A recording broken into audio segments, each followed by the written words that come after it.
Hello students. आज हम पढ़ने जा रहे हैं working principle of a synchronous generator. So I hope you are ready with your pen and paper. So without wasting much time let us start this video.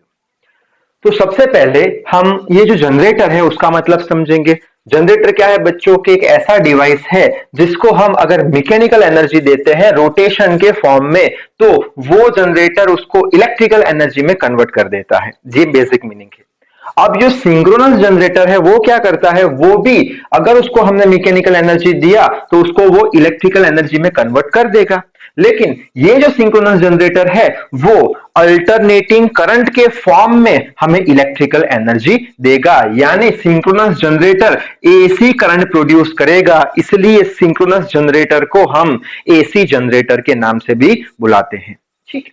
अच्छा, अब ये तो बात हो गई जनरेटर की। अब जनरेटर के अंदर बेसिक कौन से पार्ट्स आते हैं? आपको मालूम है एक स्टेटर आता है और अंदर रोटर आता है। स्टेटर के अंदर क्या होता है? कॉपर की वाइंडिंग्स होती है और वो वाइंडिंग्स को हम क्या बोलते हैं? फील्ड वाइंडिंग बोलते हैं। ठीक है, फील्ड वाइंडिंग बोलते हैं। अब ये फील्ड वाइंडिंग को हम सप्लाई देते हैं तो करंट फ्लो होना शुरू हो जाएगा फील्ड वाइंडिंग में। यहां तक समझ में आ गई बात? अब ये जो फील्ड वाइंडिंग है बच्चों यहां पे मैंने बना के रखी है, ये हमारी क्या हो गई? Field winding. ये फील्ड वाइंडिंग इजीनेस के लिए मैंने इस तरीके से बनाई है फील्ड वाइंडिंग को। अब फील्ड वाइंडिंग में से आप करंट दे रहे हो तो करंट फ्लो होना शुरू हो गया फील्ड वाइंडिंग में से। अब according to the Faraday's principle हमें मालूम है कि अगर वायर में से आप करंट पास करोगे तो वायर के आसपास मैग्नेटिक फील्ड क्रिएट हो जाएगी। ठीक है, तो ये भी एक वायर है, फील्ड वाइंडिंग भी एक वायर है, उसमें से भी करंट फ्लो हो रहा है, यानी कि फील्ड वाइंडिंग के आसपास भी मैग्नेटिक फील्ड प्रोड्यूस हो जाएगी। अब डायरेक्शन अगर हमें ढूंढना है मैग्नेटिक फील्ड का तो हम राइट हैंड थंब रूल का यूज करेंगे। वो कैसे करेंगे कि हमारा जो राइट हैंड का जो फिंगर्स है वो फिंगर्स को हम करंट की डायरेक्शन में कर्ल करेंगे, तो जो थंब होगा वो हमें मैग्नेटिक फील्ड की डायरेक्शन बताएगा। कैसे, देखते हैं। अब यहाँ पे करंट का डायरेक्शन, ये कॉइल कुछ ऐसी है, ऐसे जा रही है। ये कॉइल करंट कैसे जा रहा है? नीचे की साइड आप बोल सकते हो, ऐसे जा रहा है। तो फिंगर जो है करंट की डायरेक्शन में आप कर्ल करो, फिंगर को करंट की डायरेक्शन में कर्ल करो, तो ये जो थंब है मैग्नेटिक फील्ड की डायरेक्शन बताता है टूवर्ड्स राइट। यहां भी सेम प्रिंसिपल अप्लाई करेंगे, करंट की डायरेक्शन में कर्ल करो, थंब मैग्नेटिक फील्ड की डायरेक्शन बताएगा यानी टूवर्ड्स राइट। तो हमें मैग्नेटिक फील्ड की डायरेक्शन तो मिल गई, यहां पे वो कौन सी है? Towards right. तो मैं मैग्नेटिक फील्ड को बी वेक्टर से डिनोट कर रहा हूं, ये मैग्नेटिक फील्ड की डायरेक्शन है। ठीक है, उसी तरीके से यहां पे भी मैंने बना के रखा है क्या? फील्ड वाइंडिंग, जिसे हम करंट देंगे तो करंट का डायरेक्शन तो वही रहने वाला है, चेंज तो होगा नहीं करंट का डायरेक्शन। यहां से भी करंट ऐसे करके निकलेगा। ठीक है। अच्छा, तो अब यहां पे भी अगर मैग्नेटिक फील्ड ढूंढनी है तो वापस कॉल करो, ये साइड मैग्नेटिक फील्ड डायरेक्शन आपको मिलेगी, तो यहां पे भी मैग्नेटिक फील्ड का डायरेक्शन चेंज नहीं हो रहा, सेम मैग्नेटिक फील्ड का डायरेक्शन मिल रहा है। ठीक।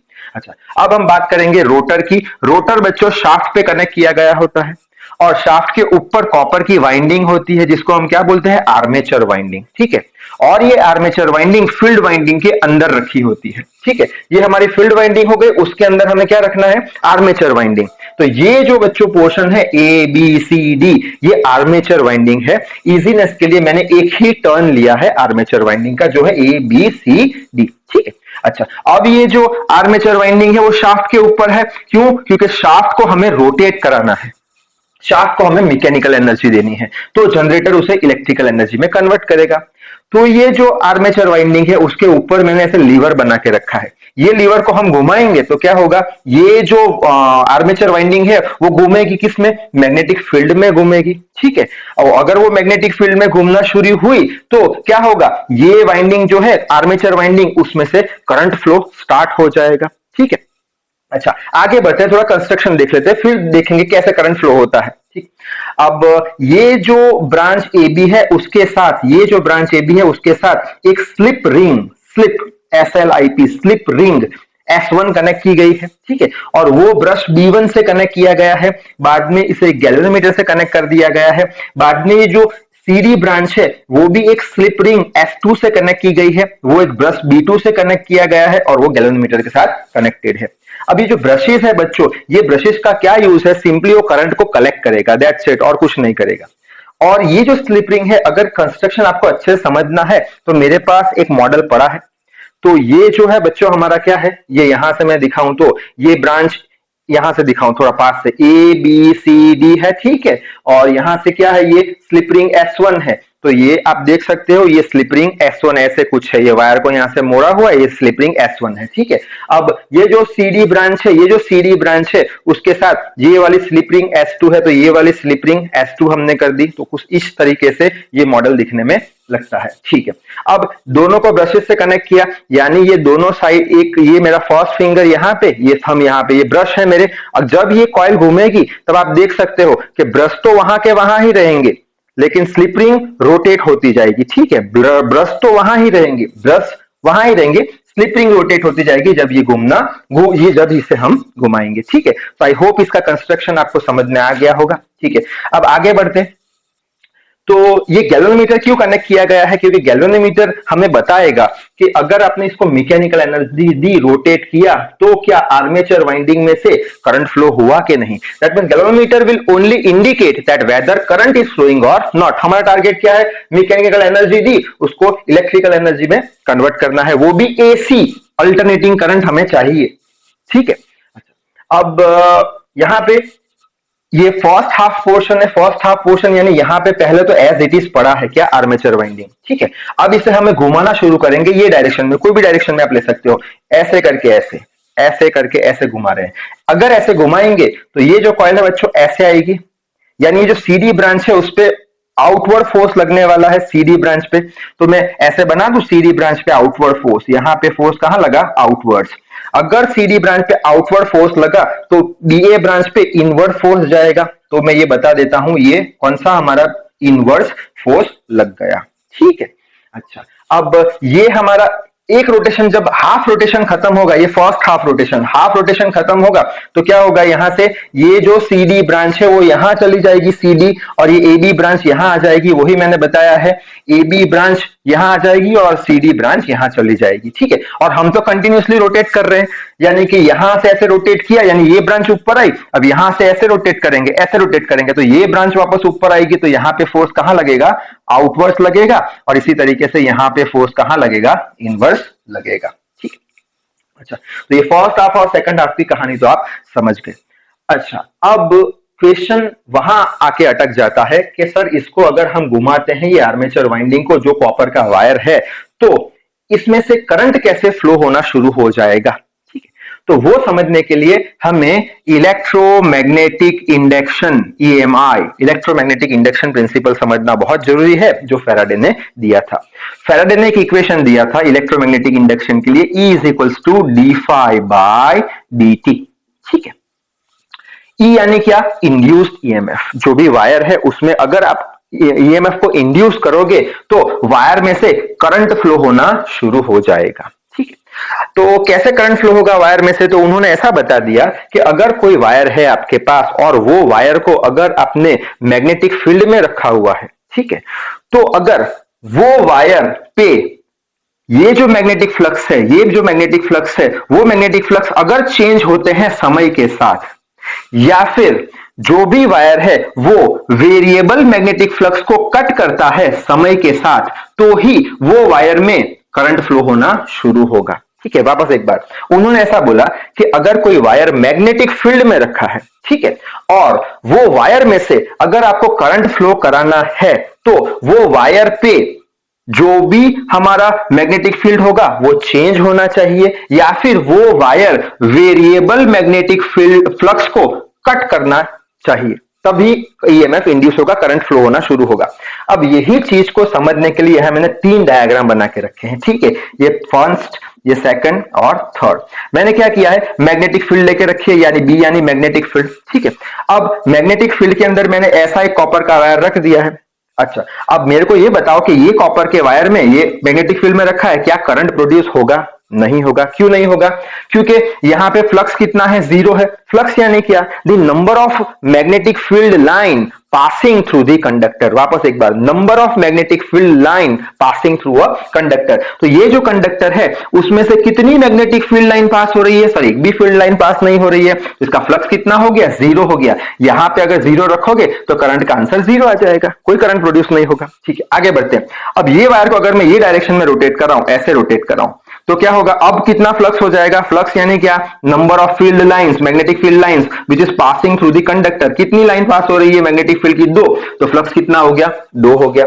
और इसको मैं ऐसे रोटेट कर रहा हूं और ऐसे अगर सीधा वायर रोटेट कराते कराते सीधा रख दूं तो इसका फ्लक्स कितना हो जाएगा, 4। क्यों, number of magnetic field lines 4 है which is passing through the conductor है।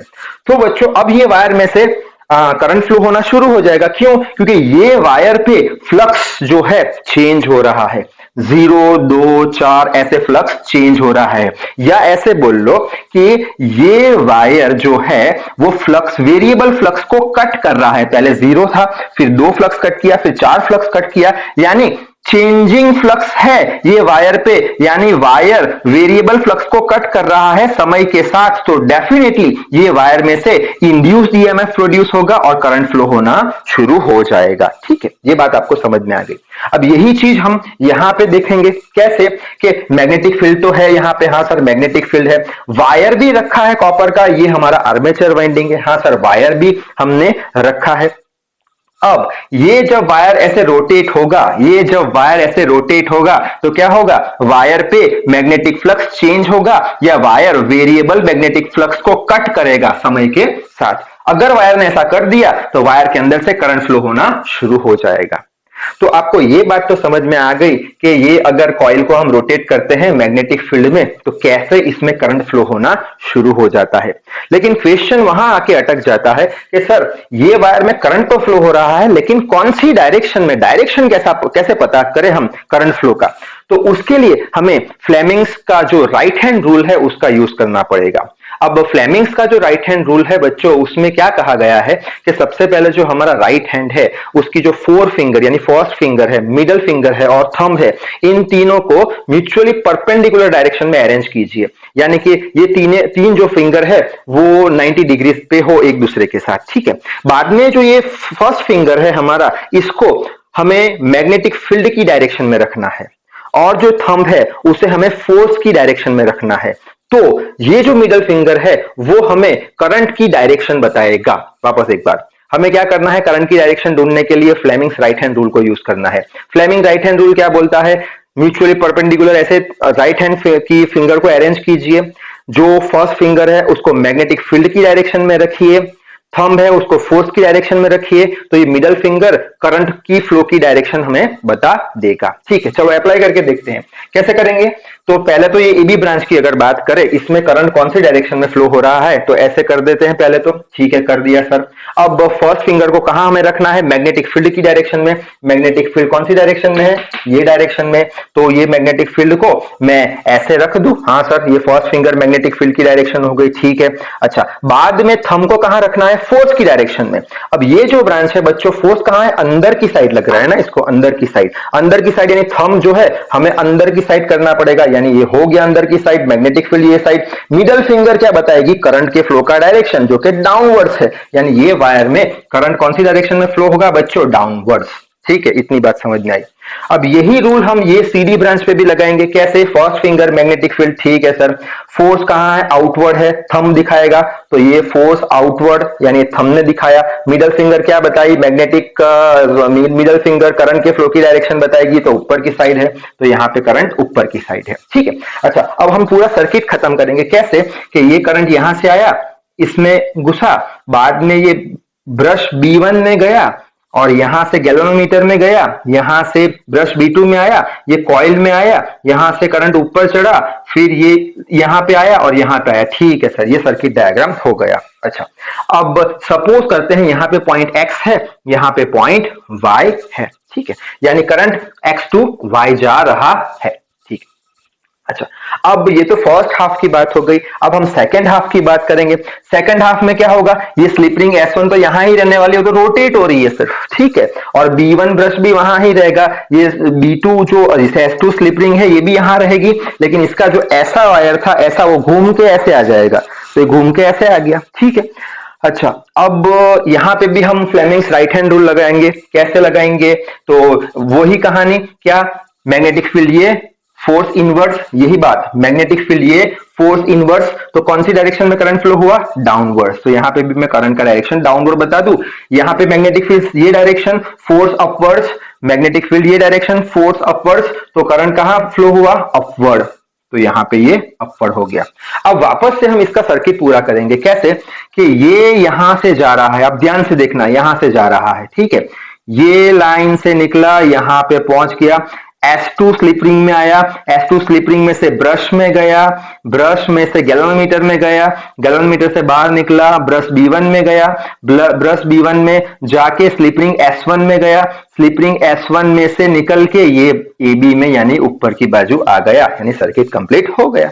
अच्छा, अब यही पुराने पॉइंट हमने लिखे हैं X और Y, ठीक है। अब सेकंड हाफ में हम क्या देख सकते हैं कि फर्स्ट हाफ में तो X से Y जा रहा है करंट, और सेकंड हाफ में क्या बोल रहे हैं, Y से X जा रहा है।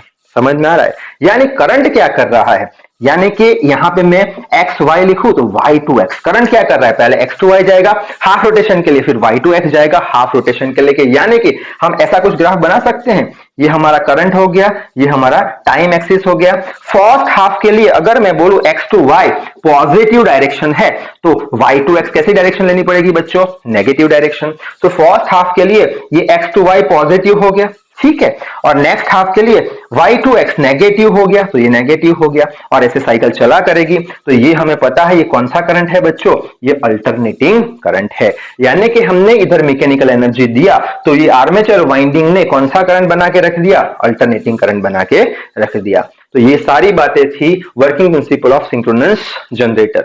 तो इस वीडियो में बस इतना ही। So till then read hard, work hard, thank you very much.